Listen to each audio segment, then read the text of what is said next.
বলিউডে নিজের জায়গা তৈরি করতে দীর্ঘ সময় কঠিন সংগ্রাম করতে হয়েছে অভিনেতা বিবেক ওবেরয়কে।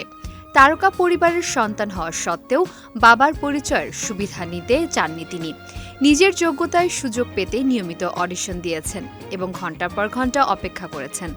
কখনো কখনো অডিশনের জন্য ৬ থেকে ১০ ঘণ্টা পর্যন্ত লাইনে দাঁড়িয়ে থাকতে হয়েছে তাকে। বিবেকের বাবা ও অভিনেতা সুরেশ ওবেরয় জানিয়েছেন, ছেলের অভিনয় জীবনের শুরুটা সহজ ছিল না। বিবেককে সুযোগ করে দিতে তিনিও পরিচালকদের দরজায় দরজায় ঘুরেছেন। ছেলের ছবি ও অভিনয়ের নমুনা নিয়ে বিভিন্ন পরিচালকের কাছে গিয়েছেন। তবে বাবার পরিচয় যেন তার ক্যারিয়ারে প্রভাব না ফেলে সে বিষয়েও শুরু থেকেই সচেতন ছিলেন বিবেক। সম্প্রতি এক সাক্ষাৎকারে বিবেক জানান, অডিশন দিতে গিয়ে নিজের পুরো পদবি ব্যবহার করতেন না তিনি। বিবেক আনন্দ নামে বিভিন্ন প্রযোজনা প্রতিষ্ঠানের অফিসে যেতেন। এমনকি বাবার প্রযোজনায় সিনেমায় অভিনয়ের প্রস্তাবও ফিরিয়ে দিয়েছিলেন। প্রায় ২ বছর ধরে নিয়মিত অডিশন, চেষ্টা আর প্রত্যাখ্যানের পর অবশেষে আসে তার কাঙ্ক্ষিত সুযোগ।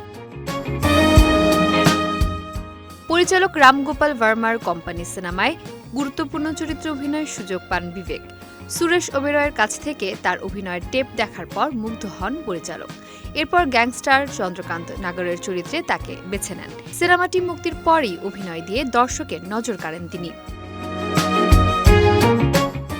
পরে সাথিয়া সহ একাধিক সিনেমায় অভিনয় করে নিজের অবস্থান আরও শক্ত করেন বিবেক। দীর্ঘ ক্যারিয়ারে নানা চরিত্রে দেখা গেলেও শুরুর সেই সংগ্রামের কথা আজও মনে রেখেছেন তিনি। বর্তমানে নতুন কাজ নিয়েও ব্যস্ত এই অভিনেতা। রণবীর কাপুরের রামায়ণ এবং প্রভাস অভিনীত স্পিরিট সিনেমায় গুরুত্বপূর্ণ চরিত্রে দেখা যাবে তাকে।